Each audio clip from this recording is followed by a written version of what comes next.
आवाज अड्डा में आपका बहुत बहुत स्वागत है। आपके साथ मैं हूं विपिन भट्ट। भारत की ग्रोथ स्टोरी मजबूत है, ये तो सब कह रहे हैं, लेकिन निवेश नहीं बढ़ा तो ग्रोथ कैसे आएगी, एक बड़ा सवाल है।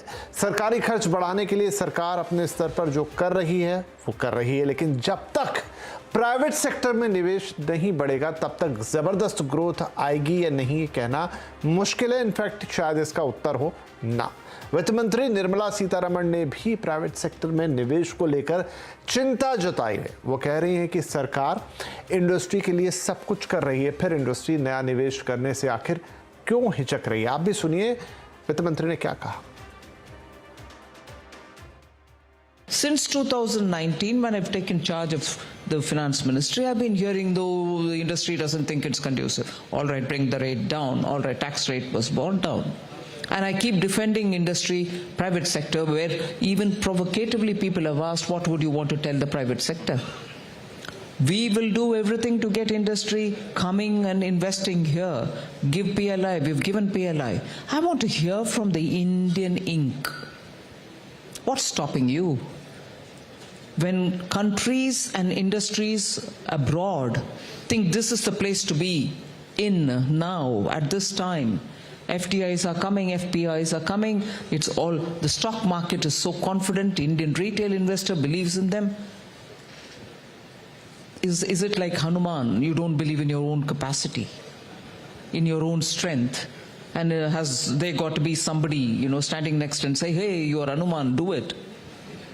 And who's that person who's going to tell the Hanuman? It can't certainly be the government. तो वित्त मंत्री ने आखिरी में बात हनुमान की कर दी, तुलना करी इंडस्ट्री की कि हनुमान जिन्हें अपनी शक्ति का अंदाज़ा नहीं रहता था जब तक कोई उन्हें याद ना दिलाए, लेकिन उनकी जो शुरुआती बातें थी उसमें थोड़ा सा दर्द भी था कि आखिर ऐसा क्या है जो इंडस्ट्री को निवेश करने से रोक रहा है। उन्होंने कहा सब कुछ तो दे दिया, PLI दे दिया, कॉर्पोरेट टैक्स में कमी पहले हो चुकी है और बहुत सारी चीज़ें जो इंडस्ट्री को चाहिए। इवन जो विदेशी कंपनियां हैं वो भारत को एक बेहतरीन जगह मान रही है निवेश के लिए, तो फिर हमारी अपनी इंडस्ट्री, हमारी अपनी देश के कारोबारी आखिर क्यों हिचक रहे हैं आगे बढ़ने से, निवेश करने से। यही है आज की चर्चा का मूल आधार और चर्चा करेंगे। हमारे साथ एक खास पैनल है। पूर्व वित्त सचिव SC गर्ग साहब कार्यक्रम में शामिल हो रहे हैं। हीरानंदानी ग्रुप के चेयरमैन निरंजन हीरानंदानी जी हमारे साथ हैं। इंडस्ट्री वेटरन MS उन्नीकृष्णन हमारे साथ हैं। PhD chamber of commerce and industry के chief economist SP Sharma ji हैं और वरिष्ठ आर्थिक पत्रकार अनिल पद्मनाभन सर। आप सभी का बहुत बहुत स्वागत है। तो मैं उन्नीकृष्णन साहब आपसे शुरुआत करता हूँ। वित्त मंत्री का बयान आपने सुना, काफ़ी कुछ इसमें लिखा गया और काफ़ी बातें भी इसके अराउंड हो रही है। वही सवाल है, आखिर ऐसा क्या है कि जो भारतीय कारोबारी हैं या इंडियन इंडस्ट्री है वो आगे नहीं आ रही जिस हिसाब से उन्हें आना चाहिए, वो निवेश नहीं आ रहा है और वित्त मंत्री को ये कहने की ज़रूरत पड़ी?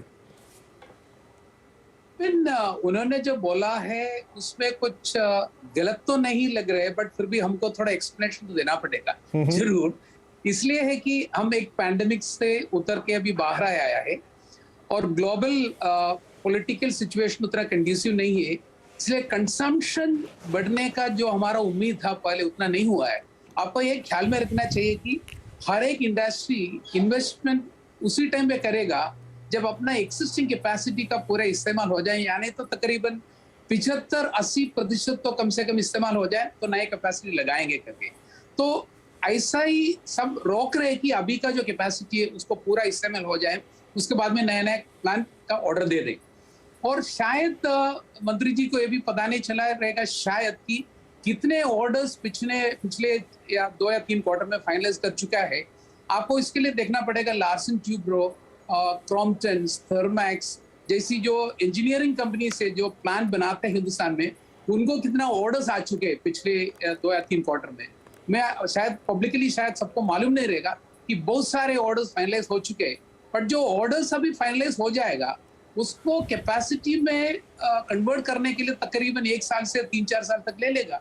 अभी आप अगर एक स्टील प्लांट का ऑर्डर देवें तो 4 साल के बाद में प्लान तैयार हो जाएगा, तब तक के लिए पता चलेगा कि कैपेसिटी आ गया करके। तो बिहाइंड द स्क्रीन बहुत सारे कैपेसिटी का ऑर्डर्स फाइनलाइज हो रहे और होने वाला भी है। और आप इतना ही देख लीजिए कि जैसे कि रिलायंस ने बताया कि $10 बिलियन की वो लोग लगा रहे कि 4 मेगा फैक्ट्री। अडानी ने कमिट कर चुका है $20 बिलियन की नए फैक्ट्री लगाने के लिए। आपने कल पढ़ा रहेगा कि वेदांता ने 1,40,000 कोटी की फॉक्सकॉन के साथ गुजरात में प्लान लगा रहे हैं। तो अगर ऐसा देखेगा तो पिछले 4 या 5 साल में तकरीबन 100 bio ethanol plant private industry ने लगा चुके हैं और 100 का ऑर्डर दे रहे हैं आज का दिन में। तो ऐसा नहीं कि ऑर्डर्स नहीं आ रहे, ऑर्डर्स दे रहे हैं, पर उसका जो जीडीपी में असर आने के लिए इसका प्लान लगना चाहिए, कैपेसिटी निकलना चाहिए, प्रोडक्शन चालू होना चाहिए, तो टाइम लेगा। पर इसका कारण यह है कि पैंडेमिक के टाइम में हर फैक्ट्री बंद थे, तो 100% प्रोडक्शन से नील पे आया था कुछ एरिया में 10, 15, 20, 25% में चल रहा था।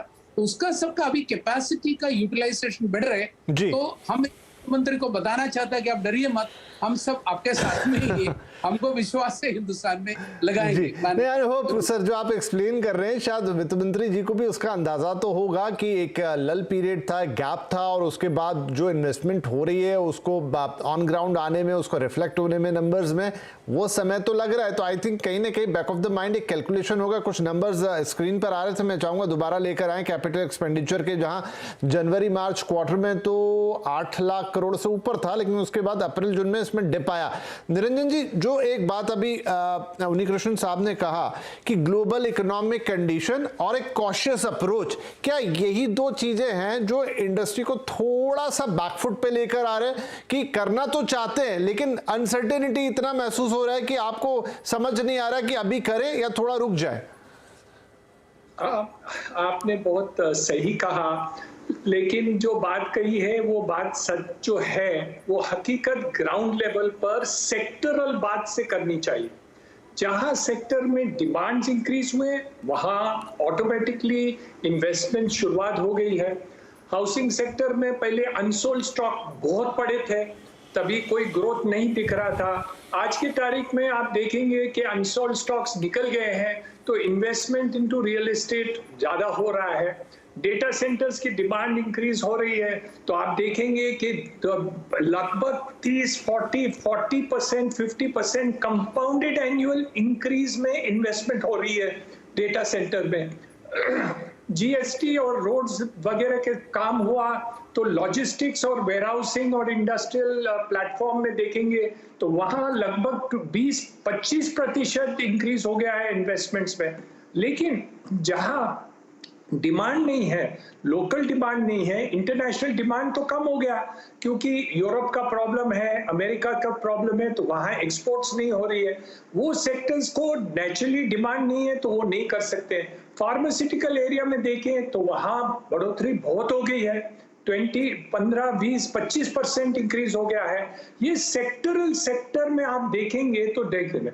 दूसरी बात है कि जो पब्लिक सेक्टर बैंक्स बता रहे थे कि वो इन्वेस्टमेंट क्रेडिट बढ़ाएंगे, वहां मैन्युफैक्चरिंग सेक्टर में नहीं दे रहे पैसे, तो वो जो क्रेडिट हेजिटेशन है पब्लिक सेक्टर बैंक को, ये आज की तारीख में धीरे धीरे प्राइवेट सेक्टर बैंक्स कर रहे हैं। तो मेरे अंदाज से वहां भी हम देख रहे हैं कि थोड़ी हिचकिचाहट है बैंक के लेंडिंग में, जहां न्यू इंडस्ट्रीज वगैरह डालना चाहते हैं, क्योंकि वो भी पूछ रहे हैं कि ये सेक्टर में डिमांड है या नहीं है। जहां डिमांड कम है तो वहां भी वो फाइनेंस नहीं करना चाहते हैं।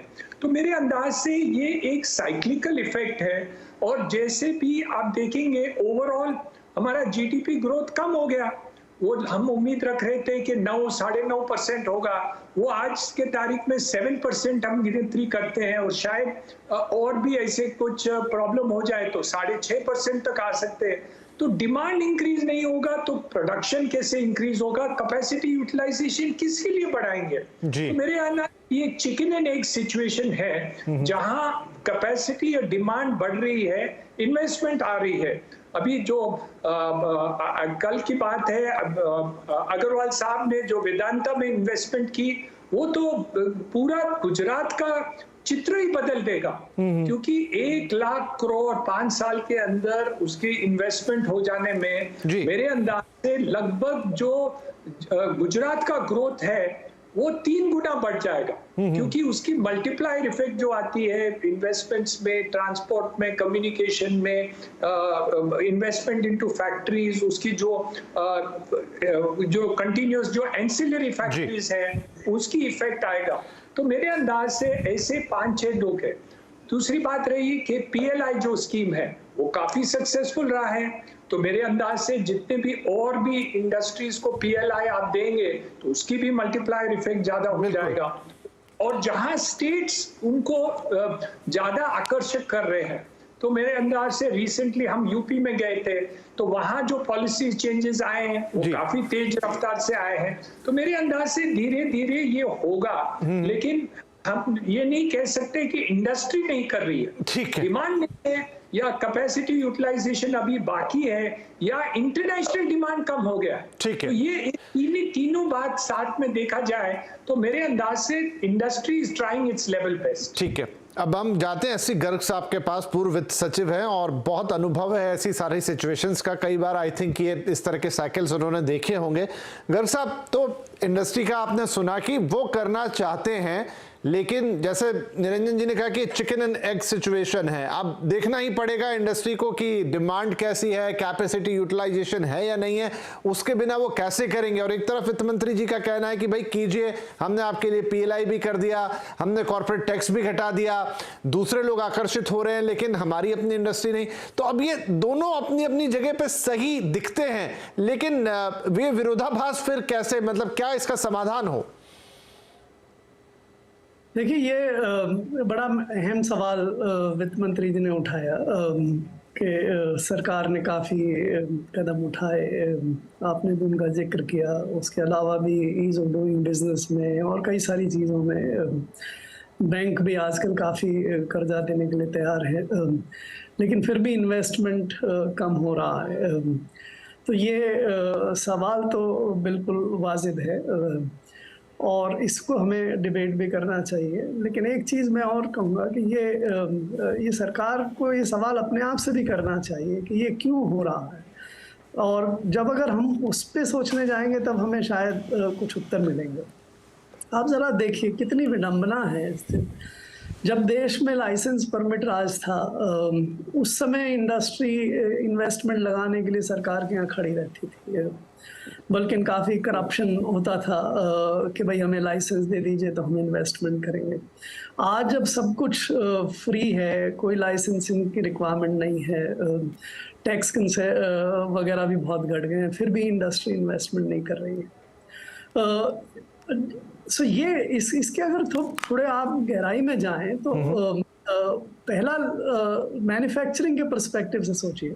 मैं आपको और इंफ्रास्ट्रक्चर और टेक्नोलॉजी जहाँ पे इन्वेस्टमेंट आज के दिन में दुनिया में हो रहा है, उसमें से पहले मैन्युफैक्चरिंग की हम एक थोड़ी देर बात कर रहे हैं।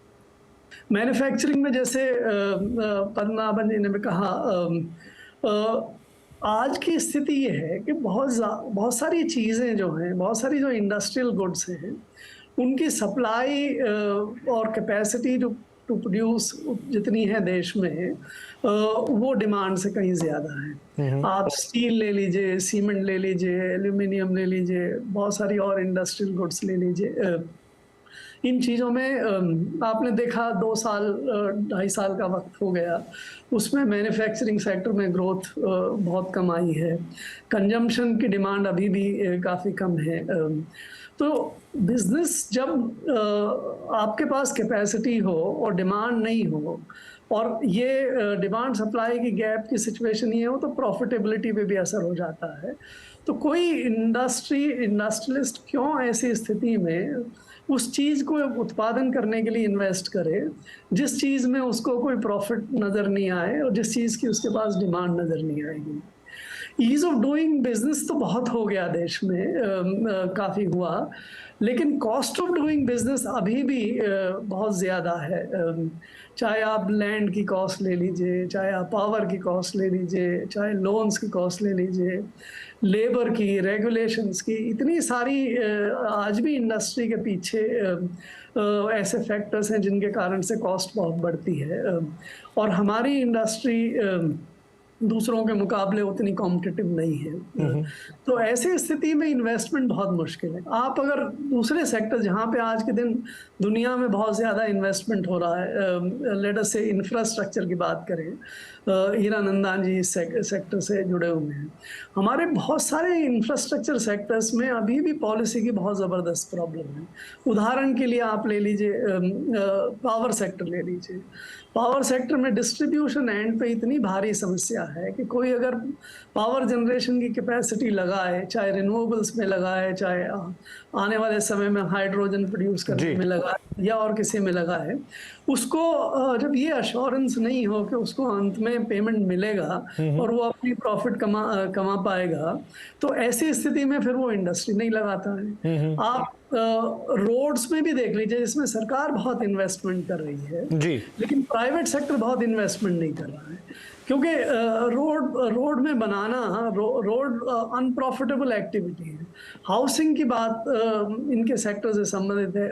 रिच हाउसिंग, एफ्लुएंट हाउसिंग तो हो रही है, लेकिन अफोर्डेबल हाउसिंग में कोई इन्वेस्टमेंट अब इस समय बहुत कम आ रहा है। केवल सरकारी स्कीम को छोड़ के वो भी बंद से हो रही। तो सेक्टर बाय सेक्टर अगर आप देखेंगे तो देयर आर रीजंस कि क्यों इन्वेस्टमेंट की कमी है। में धीमी है। सही कह रहे हैं आप, थोड़ा उसको इंट्रोस्पेक्शन करने की जरूरत है। एसपी शर्मा साहब, तो फिर ये सिचुएशन तो देखिए, जिस तरीके से हमने देखा 2 साल तो पैंडेमिक ही चल गया, करीब 6 महीने या उससे ज़्यादा वक्त से युद्ध चल रहा है। दूसरे युद्ध की खतरे की घंटियां बजती रहती है, कब चाइना और ताइवान लड़ जाएं, ना भी लड़े तो एक टेंशन ज़रूर है दुनिया के लिए। तो ये सिचुएशन ईज आउट होती हुई इतनी आसानी से तो दिख नहीं रही। तो क्या अब जिस सिचुएशन की हम बात कर रहे हैं कि इंडस्ट्री के अपने कंसर्न कि भाई मेरे पास इतना यूटिलाइजेशन नहीं है, उतनी डिमांड नहीं है, तो मैं बना के क्या करूं, और एक तरफ सरकार का कहना कि भाई कीजिए, तो ये क्या 1-2 क्वार्टर का मामला है या अभी ये लंबा जाता हुआ दिखेगा और इसका कोई ऐसा सॉल्यूशन किसी के पास है नहीं? जी बिल्कुल, आपने बहुत सही सवाल किया है। सबसे पहले मैं बताना चाहूंगा कि जो पहले के 3 प्रवक्ता थे, उन्होंने जो अपने रीजंस दिए हैं वो बहुत ही स्वाभाविक हैं। वो उन्हीं की वजह से जो है इन्वेस्टमेंट्स नहीं हो रही हैं। तो बहुत अच्छे रीजंस उन्होंने दिए हैं, मैं उनको दोहराना नहीं चाहता। लेकिन ये जरूर है कि जो ग्लोबल अनसर्टेनिटी है, और उसके बाद जो पहले तो कोविड, उसके बाद ग्लोबल अनसर्टेनिटी, जो जियोपॉलिटिकल डेवलपमेंट्स हुई, और उसके बाद तीसरा फैक्टर जो इन्फ्लेशन ने इम्पैक्ट किया, इन तीनों चीजों ने मिलकर जो डिमांड है वो बहुत इम्पैक्ट की है ग्लोबली। और इंडिया में, क्योंकि इंडिया तो डिमांड ड्रिवन इकोनॉमी है, तो उसके ऊपर तो जो फर्क पड़ना है वो स्वाभाविक है। तो खासकर जो इन्वेस्टमेंट का मेजर ड्राइवर होता है वो डिमांड होती है। हमने भी बहुत इंडस्ट्रियलिस्ट से बात की है। पीएचडी चैम्बर 150,000 जो इंडस्ट्रियलिस्ट है उनको रिप्रेजेंट करता है। 150,000 मेंबर हैं हमारे, 1.5 लाख मेंबर हैं। तो हमने बहुत अपने इंडस्ट्रियलिस्ट से बात की है, तो उनका यही कहना है कि जब इकोनॉमी में डिमांड होगी तभी कैपेसिटी एक्सपेंशन होती है। अभी उनका जो कैपेसिटी एक्सपेंशन है वो फुल लेवल पे नहीं है, वो 60-70% और हद 80% तक कैपेसिटी यूटिलाइजेशन के मोड में है। चाहे हम एक्सपोर्ट्स में काफी अच्छा हमने फिगर अटेन किया है, पिछले साल हमने 400 अरब से ज्यादा का एक्सपोर्ट किया, स्टिल जो कैपेसिटी यूटिलाइजेशन है वो अंडर यूटिलाइज्ड है काफी, जो हमारी मशीनरी है। तो जिसकी वजह से जो इन्वेस्टमेंट्स हैं, फ्रेश इन्वेस्टमेंट्स नहीं आ रही हैं। लेकिन यहाँ पे ये मैं बताना चाहूंगा कि जो सरकार ने रिफॉर्म्स की, सप्लाई साइड रिफॉर्म्स में कोई प्रॉब्लम नहीं है, कोई कमी नहीं है। सप्लाई साइड प्रॉब्लम्स बहुत एड्रेस हो गई हैं। भले ही कुछ जो कंप्लायंसेस को लेके इश्यूज हैं वो भी प्रिवेल करते हैं, उनके लिए भी सरकार हर रोज प्रयत्न कर रही है कि उनको भी कैसे एड्रेस किया जाए। लेकिन जो प्रॉब्लम है वो डिमांड साइड से, डिमांड को एक तो जो इन्फ्लेशन अभी आया जिसकी वजह से अभी आरबीआई वापस अपने रेपो रेट बढ़ा रहा है, उसका डिमांड के ऊपर और ज्यादा खराब असर पड़ के इन्वेस्टमेंट्स के ऊपर और इम्पैक्ट होगा। और दूसरा, जो पेंडेमिक की वजह से डिमांड में स्लो डाउन हुई थी, जो लोगों को रोजगार खोना पड़ा, जिसकी वजह से वो जो परचेजिंग पावर उनकी इम्पैक्ट हुई, उसकी वजह से डिमांड ऑलरेडी इम्पैक्टेड थी। डिमांड अभी रिजिविनेट हो रही थी कि अनफॉर्चुनेटली यूएस ये जो ट्रबल हुआ, जियोपॉलिटिकल ट्रबल हुआ, उसकी वजह से जो cost of doing business increase हुई, जिससे रॉ मटेरियल कॉस्ट इंक्रीज हुई, तो उसका इम्पैक्ट ज्यादा और उसके बाद आ गया, जिससे कि टोटल ये जो एक ऐसी सिचुएशन पैदा होगी जहां पे चारों तरफ से बोलते हैं ना कि मार पड़ी, तो वैसा ही हुआ। कोविड के बाद जियोपॉलिटिकल डेवलपमेंट्स हुई और फिर inflation again and again high trajectory में जाता चला गया, तो जिसकी वजह से डिमांड बहुत ज्यादा इंपैक्टेड है। तो कैपेसिटी यूटिलाइजेशन जो है वो फुल लेवल पे नहीं है, जिससे इन्वेस्टमेंट्स नहीं आ रही हैं। लेकिन यहाँ पे मैं आपको एक स्टैटिस्टिक्स बताना चाहूंगा कि जो अभी अगर हम पिछले 10 साल की बात करें, अगर हम देखें कि प्राइवेट ग्रॉस कैपिटल फॉर्मेशन कैसा था, अगर हम 2012 की बात करें तो ये 78% था टोटल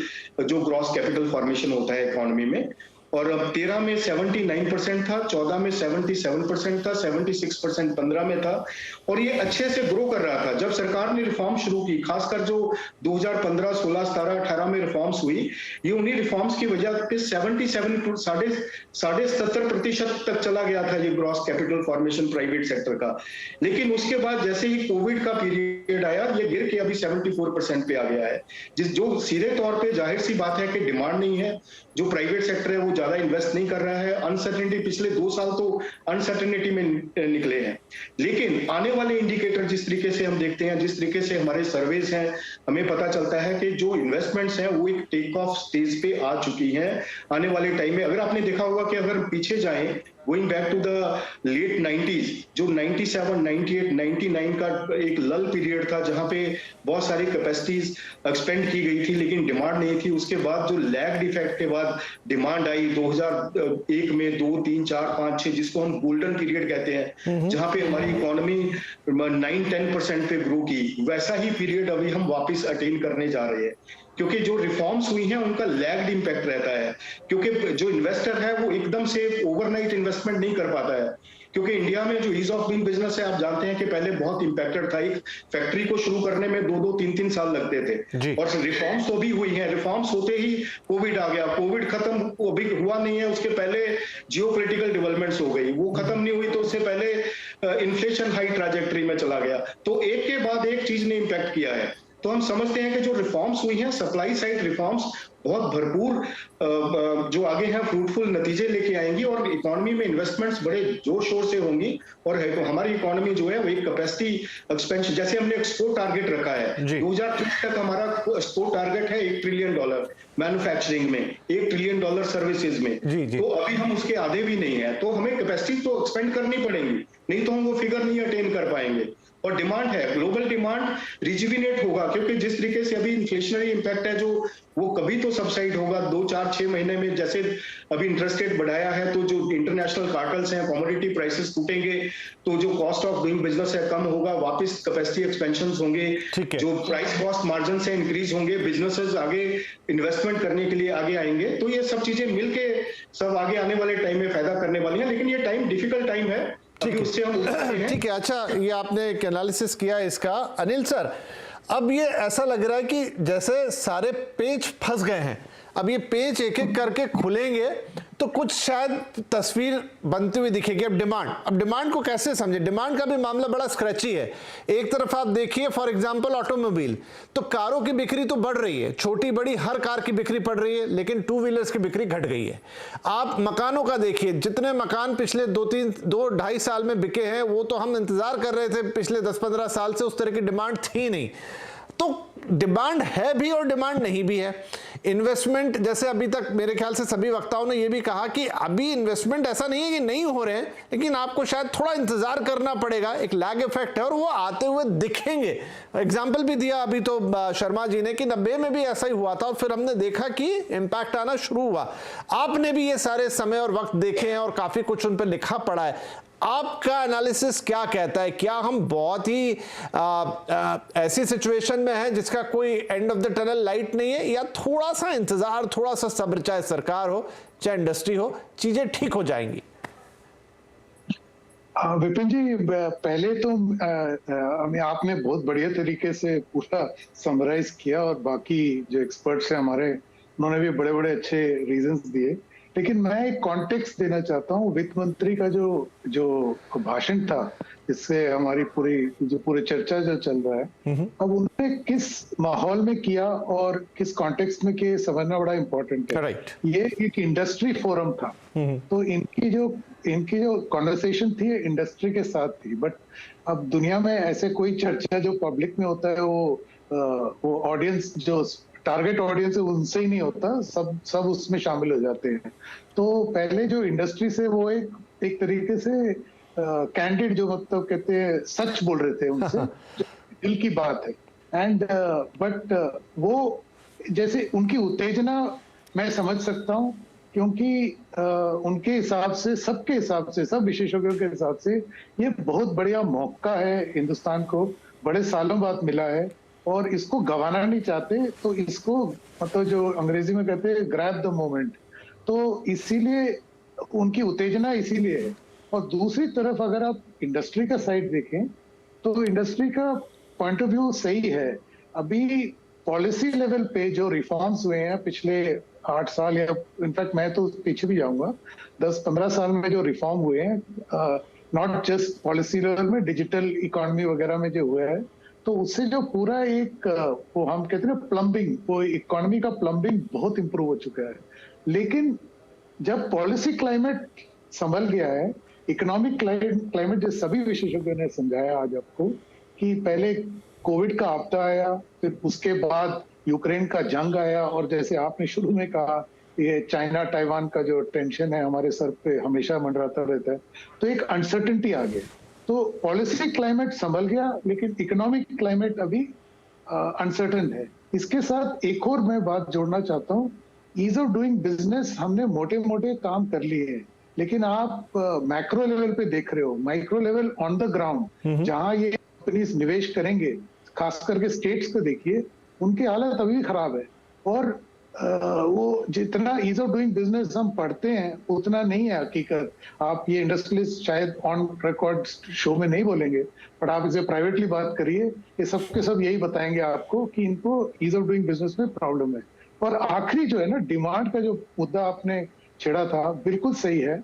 आप एक एबनॉर्मल सिचुएशन से निकल के आ रहे हो। आज भी इस वक्त सितंबर एंड तक 800 मिलियन पीपल को फ्री में खाना, फूड ग्रेन्स मिल रहा है। तो आप सोचिए, भारत की आबादी 1.3 है बिलियन है, उसमें 800 मिलियन लोगों को फ्री में खाना मिल रहा है। तो ये एक गरीब और एक वल्नरेबल तबका है, और ये अभी इस क्राइसिस से निकले नहीं है। तो तभी आपको जो ये डिमांड जो है तभी बढ़ेगा जब ये 800 मिलियन का जो हम फ्री में खाना दे रहे हैं, आप इनके पास अपना खाना खरीदने के बाद खुद पैसा हो, तो तब आपके पास डिमांड आएगा। डिमांड जो होगा ना, मास बेस्ड होगा।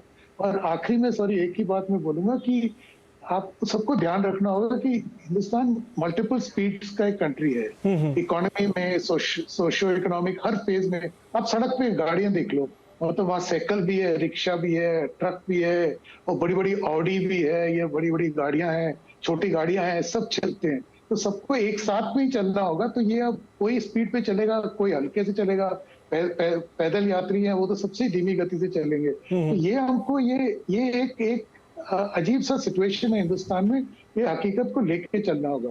तो आखिरी में समराइज करते यही कह रहा हूँ कि विडंबना यही है कि पॉलिसी क्लाइमेट तकरीबन सॉल्व हो रहा है, लेकिन इकोनॉमिक क्लाइमेट में बहुत अनिश्चितता है।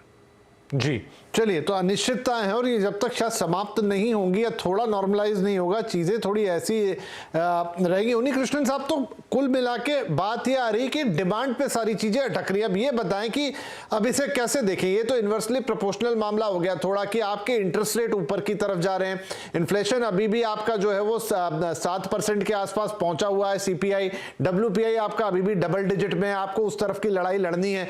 बहुत सारे फैक्टर्स हैं कंट्रोल करने वाले, वो आपके हाथ में ही नहीं है।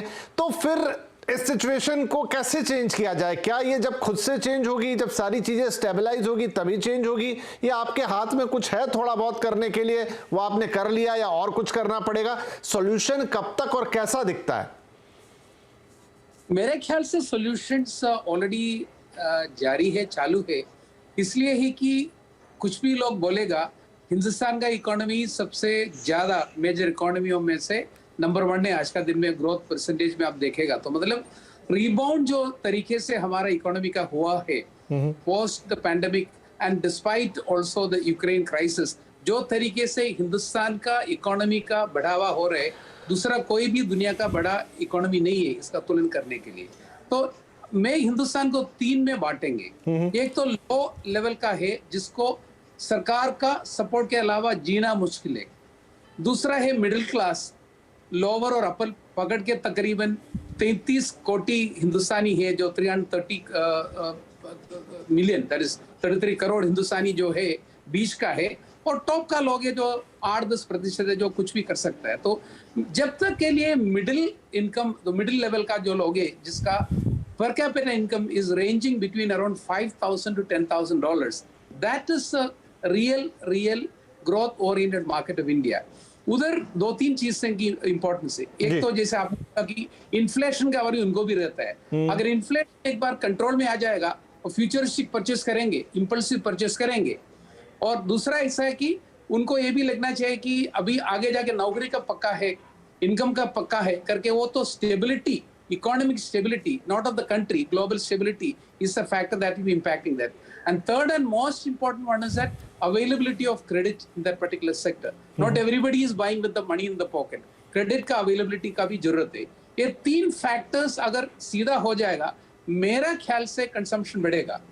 और लो लेवल का जो कंजम्पशन है, जो तकरीबन मेरा ख्याल से 880 कोटी तो नहीं है, हिंदुस्तान पोर लेवल पे नहीं है, तकरीबन 30, 40, 50 कोटी, मेरे को भी मालूम नहीं एग्जैक्ट नंबर, क्योंकि वो तो किसी से बात करेगा तो अलग अलग नंबर आपको मिलेगा। उनके लिए सरकार का जो भी फैसिलिटीज यानी तो उनकी जो भी स्कीम्स के मुताबिक ही होगा, उसका कंजम्पशन से इंडस्ट्रियल कैपेसिटी ज्यादा तो नहीं बढ़ेगा। एग्रो इकोनॉमी का शायद बढ़ सकता है, लो लेवल का शायद बढ़ सकता है, but the real Indian economy that can grow is from the middle economy. Yeah, that does not come out of the pandemic and Ukraine crisis, in my opinion.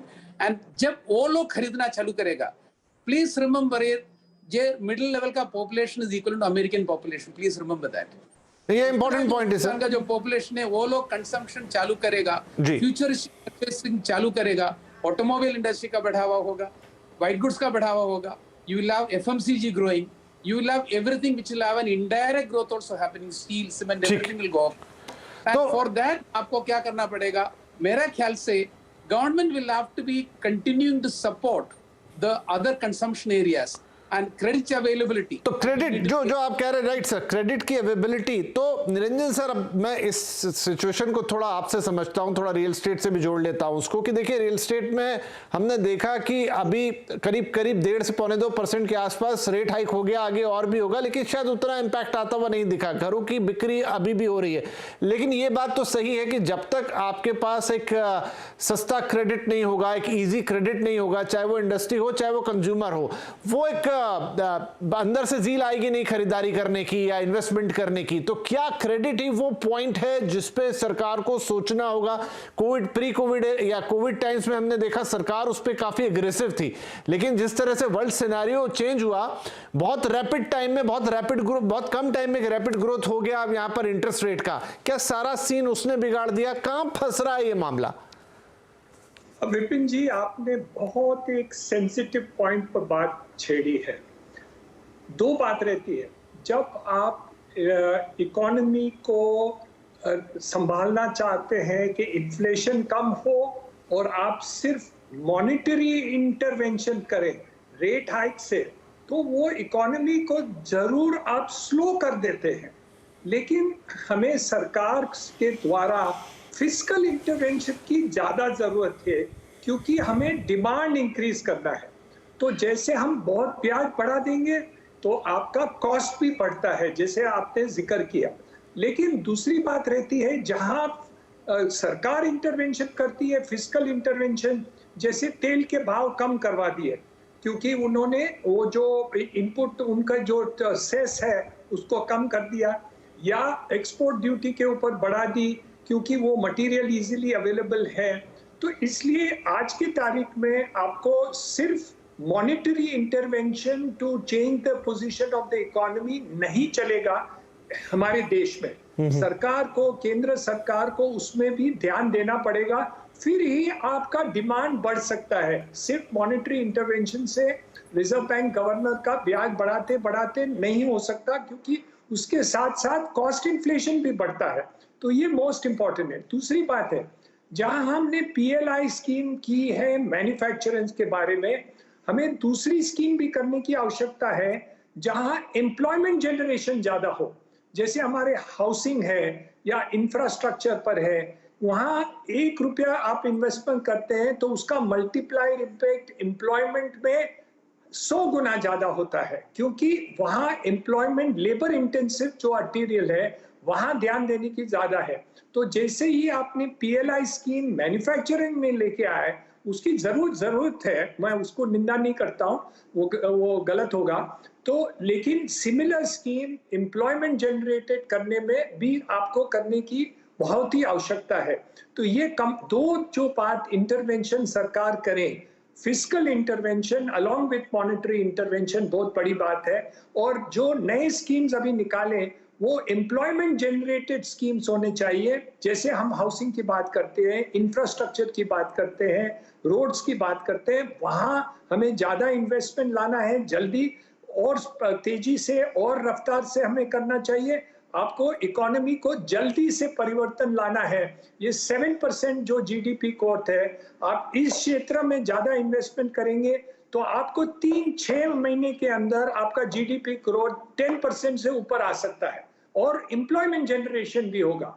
लेकिन सिर्फ मैन्युफैक्चरिंग में investment करेंगे तो आपका जरूर लॉन्ग टर्म इफेक्ट इसका बहुत ही positive है। जैसे हमारे पत्रकार ने कहा, जरूर उसकी पॉजिटिव इफेक्ट है, लेकिन एक लीड टाइम आती है। तो हम दोनों को कॉम्बिनेशन को करने की आवश्यकता है। यहाँ सिर्फ सरकार कर सकती है, ये प्राइवेट सेक्टर नहीं कर सकती है। प्राइवेट सेक्टर जरूर साथ देंगे क्योंकि उनको भी इन्वेस्टमेंट करना है, उनको भी लाभ करना है। लेकिन आज की तारीख में बैंक्स की भी जरा हिचकिचाहट है। आपको लास्ट बात मैं कहना चाहता हूँ, आपने जिक्र की अबाउट, एक पैनल ने कहा कि ease of doing business at the grassroot level is still lacking. वो बात हकीकत में सही है। काफी जो इन्वेस्टमेंट हम करते हैं, जहां लास्ट माइल की पोजीशन आती है या लास्ट अप्रूवल की बात आती है, यहाँ ब्यूरोक्रेसी काफी करप्ट भी है और तकलीफ भी देती है। तो ईज ऑफ डूइंग बिजनेस और भी हमें देखने की आवश्यकता है, जहां हम ग्रासरूट लेवल पर काम करते हैं। ये हमारे सेक्टर भी, मैं हाउसिंग की नहीं बात कर रहा हूँ, हर एक सेक्टर में ये प्रॉब्लम आ रहा है। एक जन की फैक्ट्री बन गई, वो लास्ट कनेक्टिविटी हाईवे को चाहिए था, उसको 6 महीने लगा कि हम लास्ट हाईवे को उसको एंट्री कैसे हम फैक्ट्री को दे। हमारे बिल्डिंग की तैयारी हो जाती है, हम ऑक्यूपेशन सेक्टर डालते हैं तो हमें 1 महीना नहीं 4 महीना लगता है फाइनल ऑक्यूपेशन सर्टिफिकेट। वो नीचे लेवल पर काफी ईज ऑफ डूइंग बिजनेस की जरूरत नहीं। Point noted sir. और जो आपने बाकी फिस्कल और मॉनेटरी इंटरवेंशन की बात कही, वो भी एक अच्छे सुझाव आपकी तरफ से। तो काफी कुछ शायद करना पड़ेगा ऐसा कुछ जो कि अब तक नहीं किया गया, क्योंकि सिचुएशन थोड़ी सी एबनॉर्मल है, थोड़ी सी क्या कहें अनप्रेसिडेंटेड ही है। जब इतने सारे फैक्टर एक साथ काम कर रहे हैं, पेंडेमिक हो गया, ग्लोबल सिचुएशन हो गई, वॉर लाइक सिचुएशन हो गई, ये तमाम चीजें, तो थोड़ा सा अलग भी आपको करना पड़ेगा। एक छोटा ब्रेक लेते, कुछ सॉल्यूशंस की बात हमने कर ली, लेकिन समस्या को बड़े तौर पे समझा, हल्के हल्के सॉल्यूशन भी आ गए, लेकिन और क्या सॉल्यूशन होंगे, कुछ शॉर्ट टर्म होंगे, कुछ लॉन्ग टर्म होंगे, उन पे और चर्चा करेंगे, कुछ और पॉइंट जुटाएंगे। एक छोटा ब्रेक लेते हैं, ब्रेक के बाद तुरंत इस बात को आगे बढ़ाएंगे।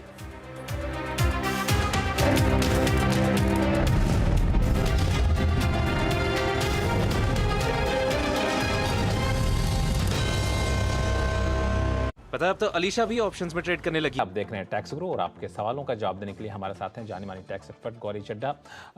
हम लोगों के सवाल लेंगे, लेकिन चूंकि इनकम टैक्स रिटर्न फाइल करने के बाद भी कई सारे सवाल आते रहते हैं इनकम टैक्स से जुड़ा हुआ, तो मैं सोचता हूँ कि सारे सवाल जिस मुद्दे पर केंद्रित रहते हैं उससे जुड़ा हुआ एक टॉपिक चर्चा कर ली जाए। एक मुद्दा जो उठता है गौरी बार बार कि इनकम टैक्स रिटर्न फाइल कर दिया उसके बाद निश्चिंत हो जाइए, तो मुझे लगता है लोगों को निश्चिंत नहीं होना चाहिए। अगर आपने कुछ गलती की है, कोई गलत जानकारी दे दी है जाने अनजाने में, तो हो सकता है नोटिस वगैरह आए, तो आपको ख्याल रखना चाहिए कि इनकम टैक्स विभाग से कोई चिट्ठी उट्ठी तो नहीं आ रही। क्यों? इसमें मैं आपको बड़ी इंटरेस्टिंग बात बताती हूँ लक्ष्मण। इस साल जो देखने में आया है वो ये है कि अगर आपने अपने पिछले साल में कोई डिडक्शन कम क्लेम की थी या नहीं क्लेम की थी और इस साल आपने कोई डिडक्शन क्लेम की है या ज़्यादा क्लेम की है, तो आपको पोर्टल पे एक मैसेज आ रहा है कि आप अग्री करते हैं कि आपने ये डिमांड जो है वो सही पे की, जो आपने ये डिडक्शन सही क्लेम की है कि नहीं क्लेम की है। तो आपको उसमें येस और नो करना है। तो सपोज कीजिए पिछले साल आपने 80C 80D में कोई भी डिडक्शन नहीं ली थी और इस साल आपने 1.5 लाख की डिडक्शन ले ली। एक मिनट रोकूंगा, तो ये मैं देखूंगा कैसे कि मेरे पास ये आ रहा है मैसेज आएगा कि मुझे हमेशा पोर्टल पे जाके देखना होगा? पोर्टल पे जाके चेक करना होगा। आपका रिटर्न भर दिया तब भी आप बार-बार पोर्टल पे जाके चेक करते रहिए कि आपके पास कोई मैसेज वैसे टाइप से आया है या कि नहीं, फिर आपका फॉर्म 16 से मिसमैच है, यानी कि फॉर्म 16 में कोई डिडक्शन नहीं आ रही है लेकिन आपने डिडक्शन क्लेम की है। तो ऐसे केसेस में ये मैसेज आ रहा है पोर्टल पे, तो मैसेज आए तो क्या करना चाहिए? तो आपको इस पे रिप्लाई करना है कि आप अग्री करते हैं कि ये डिडक्शन आपकी सही है अब या नहीं है।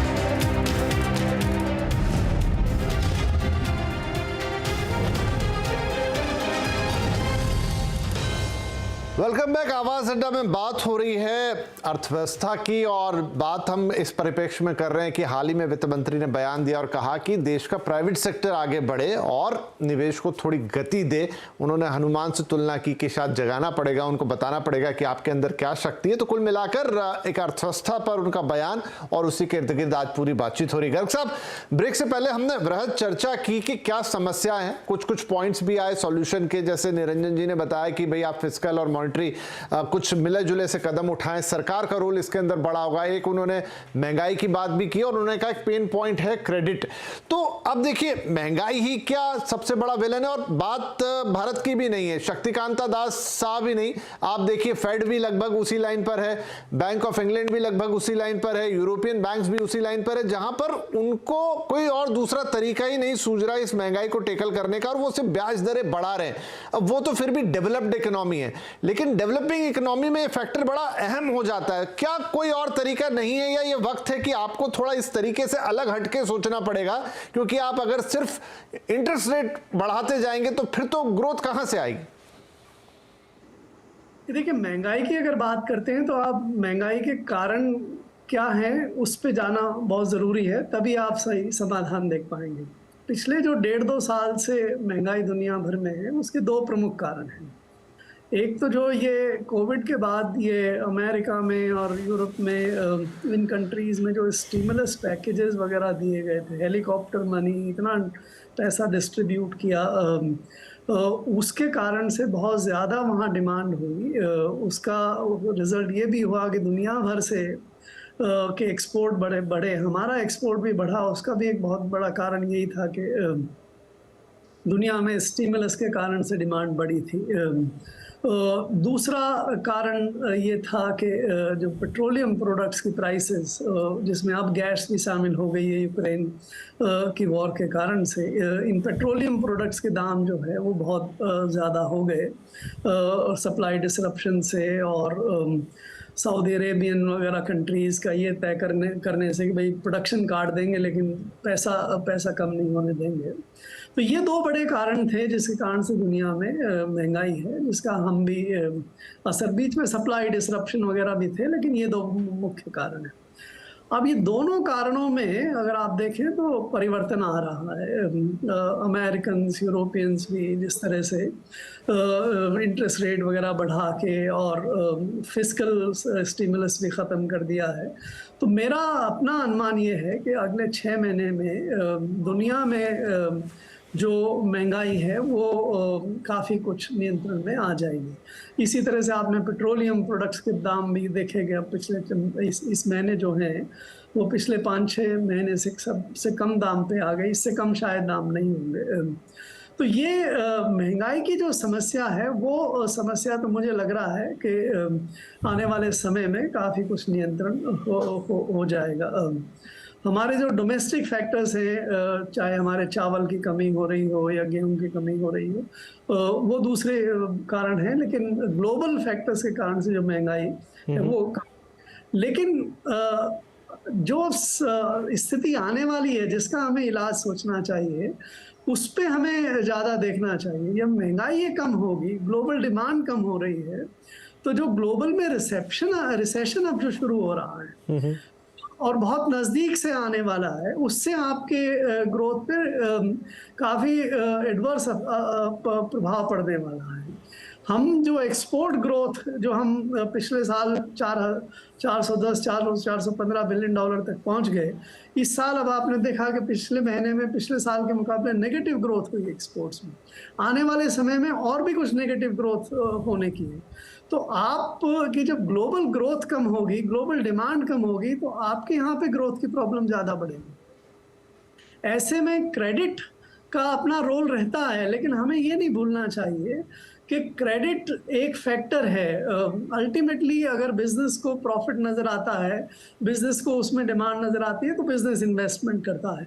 आपने देखा 1.5-2 साल तक जब कोविड का पीरियड रहा, आरबीआई ने बहुत ज़्यादा लिक्विडिटी रखी, इंटरेस्ट रेट बहुत कम हो गए थे इकोनॉमी में, लेकिन इंडस्ट्री की डिमांड फिर भी नहीं हुई। और अब जब इंटरेस्ट रेट बढ़ रहे हैं तो जो क्रेडिट की डिमांड है वो बहुत पीक पे आ रही है। 15% की ग्रोथ इस समय हो रही है। इवन इंडस्ट्री और इंफ्रास्ट्रक्चर में भी डिमांड आ रही है। तो हमें केवल ये जो ऊपर चीजें कई बार दिखती हैं उस पे नहीं जाना चाहिए। जहाँ तक सॉल्यूशंस का सवाल है, हमारे अपने कई पैनलिस्ट यहाँ पे उम्मीद करते हैं कि सरकार को और कुछ करना चाहिए। आप जरा देखिए, सरकार 6 से 7% का फिस्कल डेफिसिट इस समय रन कर रही है।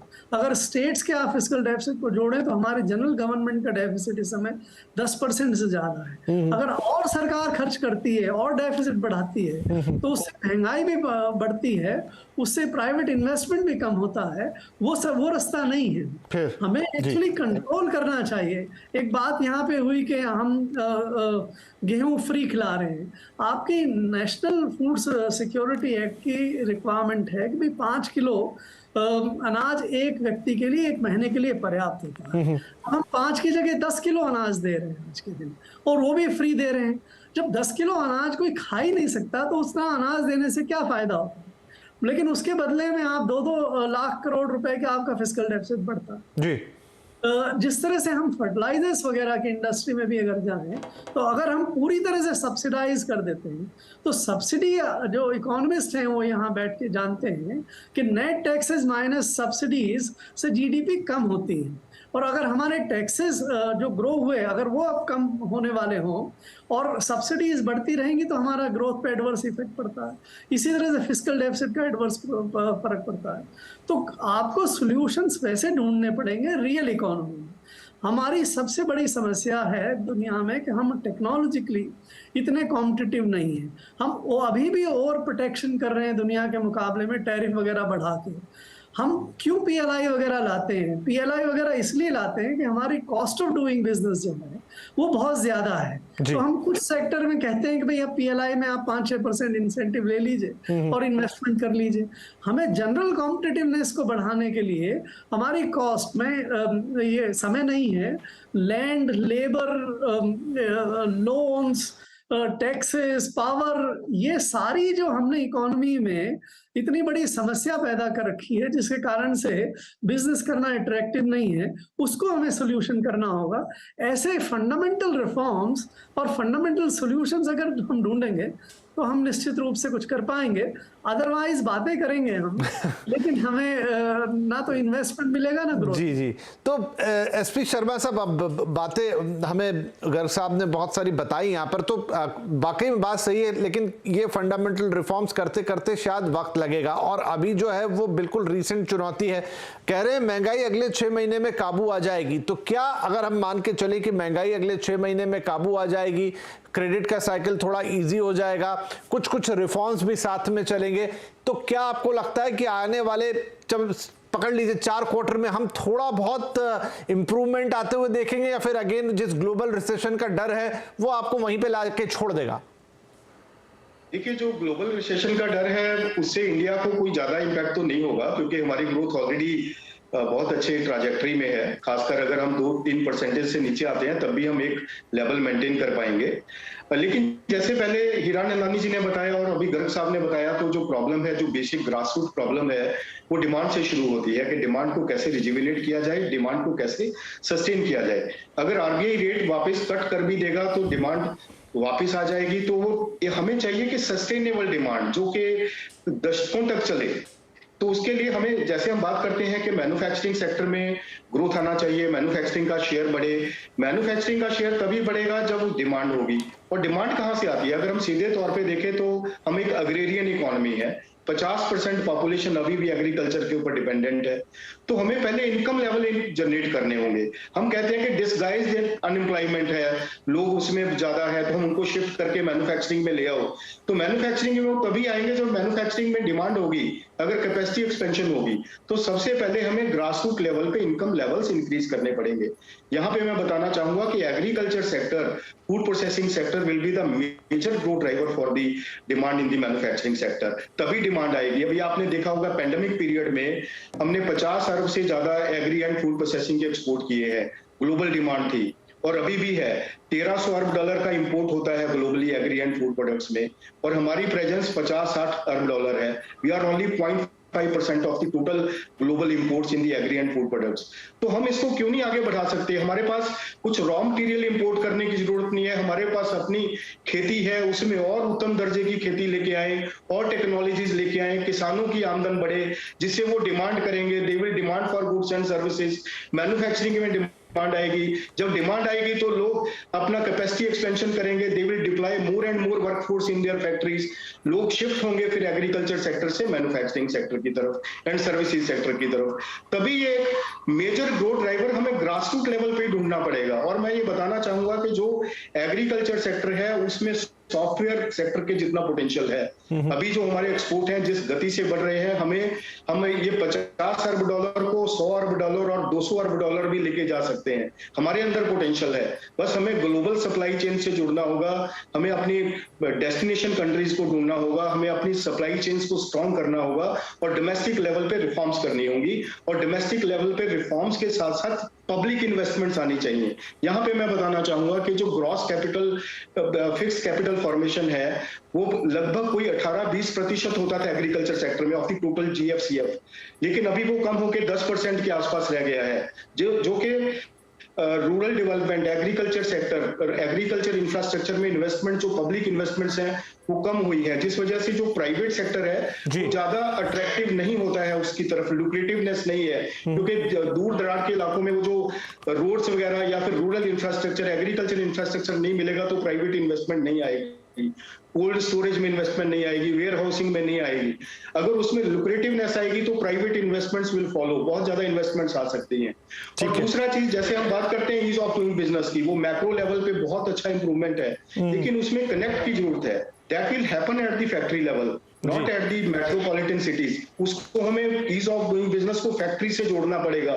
जो माइक्रो लेवल के इश्यूज हैं, जैसे कई बार पावर की अवेलेबिलिटी नहीं होती है, पावर कनेक्शन नहीं, और जो कंप्लाइंस कॉस्ट है। तो मेरे पास क्योंकि अब समय कम बचेगा सर, तो थोड़ा मैं आपको रोक रहा हूं बीच में, लेकिन हाँ ये पॉइंट नोटेड कि आपको थोड़ा चीजों को अब एक ऊपर लेयर से नीचे लेकर जाना पड़ेगा। ईज ऑफ डूइंग बिजनेस को real sense of ease of doing business बनाना पड़ेगा। बीच में बात हुई कॉस्ट ऑफ डूइंग बिजनेस भी काफी ज्यादा है, उसके लिए भी आपको उपाय करने पड़ेंगे। पद्मनाभन साहब, एट लास्ट आपसे होलिस्टिक कमेंट की बहुत सारी चुनौतियां हैं, मतलब जो पूरी चर्चा सुनी हमने या बातचीत की, हमारे तमाम एक्सपर्ट्स ने कहा कि एक तो ठीक है, एक अनसर्टेन सिचुएशन है तो उसने तो जो प्रॉब्लम खड़ी की वो खड़ी की, लेकिन उसके अलावा भी बहुत सारी चुनौतियां रहेंगी। क्या इन चुनौतियों में हमारे लिए कुछ मौके दिख रहे हैं?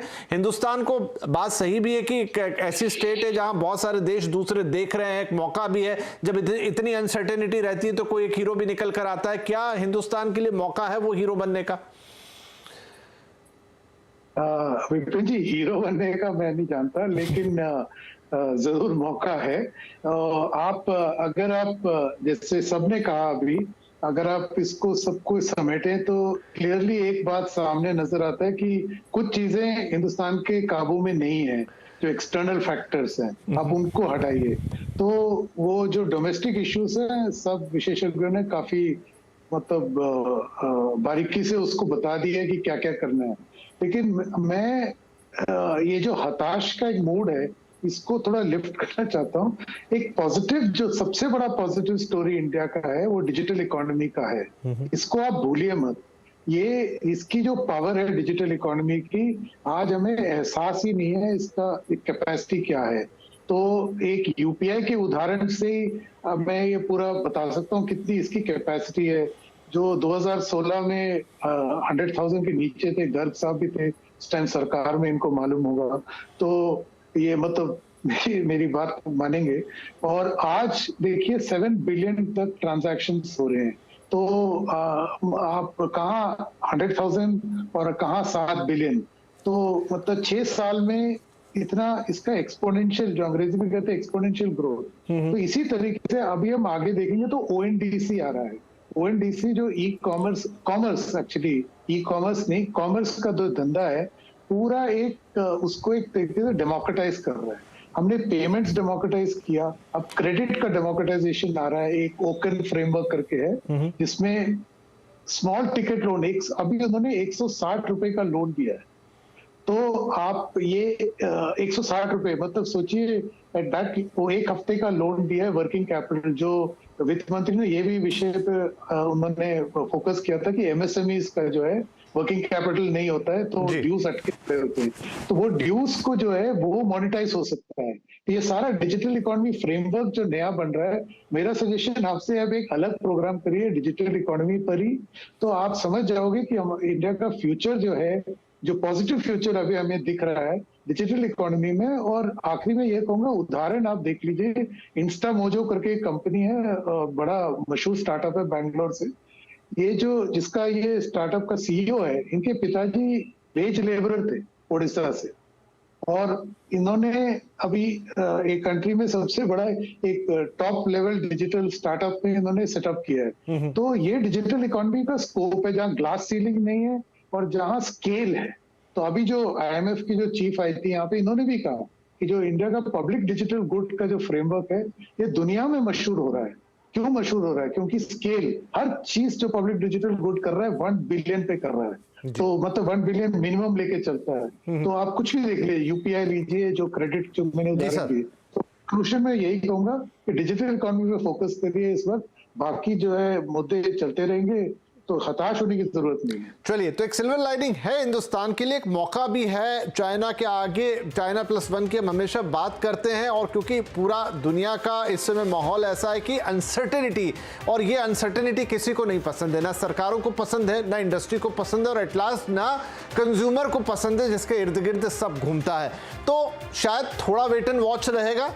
प्रयास यहां पर हो रहे हैं, वित्त मंत्री ने अपनी बात रखी, इंडस्ट्री ने अपनी बात रखी। कुछ चीजें हैं जो करने की है वाकई में, कुछ चीजें हैं जो की जा चुकी हैं, लेकिन उनको थोड़ा और नीचे उतारना है, थोड़ा ग्रासरूट लेवल तक लेकर जाना है। और जिस नई इकोनॉमी की तस्वीर अभी यहाँ पर पद्मनाभन साहब कह रहे हैं, वो तो भारत की ताकत है ही। तो मेरे ख्याल से मुझे लगता है कि अगले 6 महीने बड़े इंपॉर्टेंट रहेंगे, जैसे सभी पैनलिस्ट देख रहे हैं। देखते हैं वर्ल्ड सिनेरियो टोटल क्या होता है और हिंदुस्तान उसमें अपने आप को किस जगह फिट करता है, किस जगह सेट करता है। लेकिन होप फॉर द बेस्ट वाली बात है, और मुझे लगता है कि फिर जब दोबारा आप सबके साथ पैनल पे बैठेंगे तो तस्वीर थोड़ी सी अलग जरूर नजर आएगी। फिलहाल आज के लिए, क्योंकि समय समाप्त हो रहा है, आज की बहुत बेहतरीन चर्चा के लिए आप सभी का बहुत शुक्रिया।